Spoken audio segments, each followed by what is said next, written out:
This video is regarding a recent Tucson Police Department officer-involved shooting that occurred at 350 North Silverbell Road.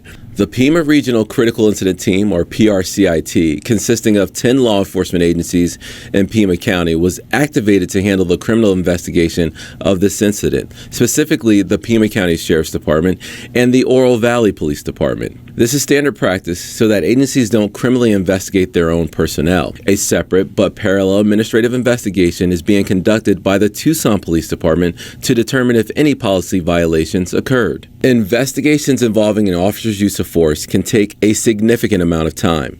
Investigators are tasked with reviewing video, interviewing multiple witnesses, examining forensic evidence, and reviewing hundreds of pages of transcripts and reports. This video is based on information we know to be accurate at this time. Conclusions about whether the officer's actions were consistent with agency policy and the law will not be made until all the facts are known and the investigation is complete. The material we are about to share may contain strong language, as well as graphic images, which may be disturbing to some people. Viewer discretion is advised. On February 2nd, 2024, the Pima Regional Critical Incident Team was activated for a Tucson Police Department officer-involved shooting at 350 North Silverbell Road. At 8:15 p.m., officers from Operations Division West responded to the incident location for a report of a male arguing with a female. Here is part of the 911 call condensed for this video. 911, what's the location of your emergency? Hi, I'm at 350 North Silverbell Apartments, but the neighbors next to me, I think they're 75. Okay, verify the address. There's gunshots and There's what? what? I think gunshots. I hear a male, but I think he lives there with someone. But I'm like not trying to be nosy, but like I got kind of scared when he came out yelling, and I'm assuming it was him. And there's gunshots, like probably like 10 in the air. And now like how many shots did you hear? I'm hearing at least 10. Like boom, boom, boom, boom, boom, like 8 to 10. Okay. And he's saying, I don't care, I don't give a call the cops. And I'm like, I'm gonna call the cops. In my head, I go, I'm gonna call them. And I had my window open. Yeah. I believe it's him because he's the one more telling his I don't care. 911, what's the address of your emergency? How you doing? It's 350 North Silverbell Road. Right. Apartment. One more time for the address. I'm sorry. Go ahead. It's 350 North Silverbell Road. Apartment number. Is your unit or somebody else's unit? It's my neighbor's unit. It's not mine. It's somebody else's. What's going on? I just came home a little bit ago and started hearing kind of a disturbance over there. Sounded something domestic. And I just walked outside. I heard what maybe sounded like gunshots, but I saw, I think, the woman that lives there. I don't know the neighbors, but I saw the woman that lives there out there on the phone. She was talking about calling 911. She said that her had came home drunk and was upset, and I asked her if she wanted me to call 911. She said yes, if you could. She had to go check on her kids. They are out in the parking lot. So. Okay, not a problem. And then, I'm sorry, you said you heard a firearm go off? I heard what sounded like gunshots, yes. How many do we think we heard? Probably, I'd say a full magazine, probably about 7 shots. As officers were en route, they learned from the 911 call takers citizens reported hearing several shots in the area. Officers arrived on scene and heard several shots coming from inside the apartment complex.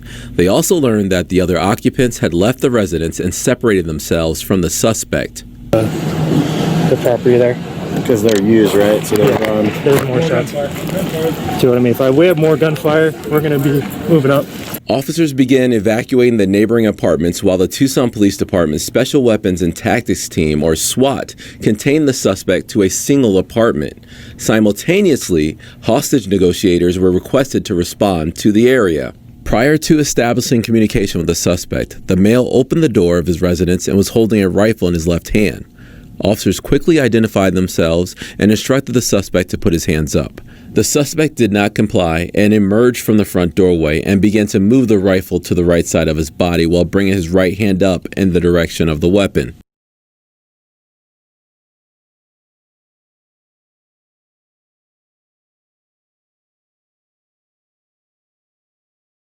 At that time, 4 officers discharged their department-issued firearms, striking the suspect. Here's body-worn camera video from the officers who fired their department-issued firearms. Oh, doors open.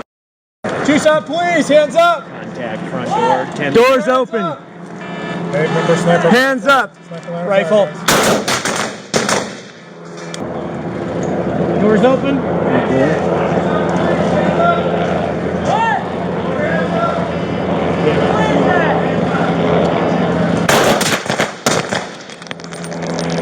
Here is body-worn camera video from another officer who fired his department-issued firearm. This video has been slowed down to highlight relevant information. Tucson police, hands up!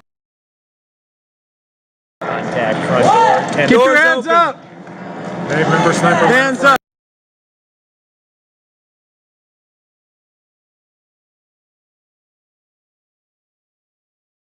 Sniper rifle. Once officers made sure the area was safe, they began rendering aid to the suspect using their individual first aid kits until the Tucson Fire Department arrived. TFD took over the life-saving measures. Despite these efforts, the suspect was pronounced deceased at the scene. No officers or other community members were injured in this incident. The male suspect has been identified as 23-year-old Fabian Garcia. Here's a photo of the firearm that Mr. Garcia was holding at the time of the incident and shell casings from the same caliber weapon, which were located in the front and backyard. The Tucson police officers who discharged their firearms have been identified as Officer Chad Barker, a 9-year veteran with the Tucson Police Department. Officer Devin Estes is a 12-year veteran with the Tucson Police Department. Officer Joseph Buck, an 11-year veteran with the Tucson Police Department. Officer Kyle Walker, an 8-year veteran with the Tucson Police Department. The Pima Regional Critical Incident Team continues to investigate this incident. When the investigation is complete, it will be presented to the Pima County Attorney's Office for review, which is standard practice for officer-involved shootings. Members of the public with information and/or video of the incident are asked to contact the Pima County Sheriff's Department at 520-351-4900. This is still an active investigation.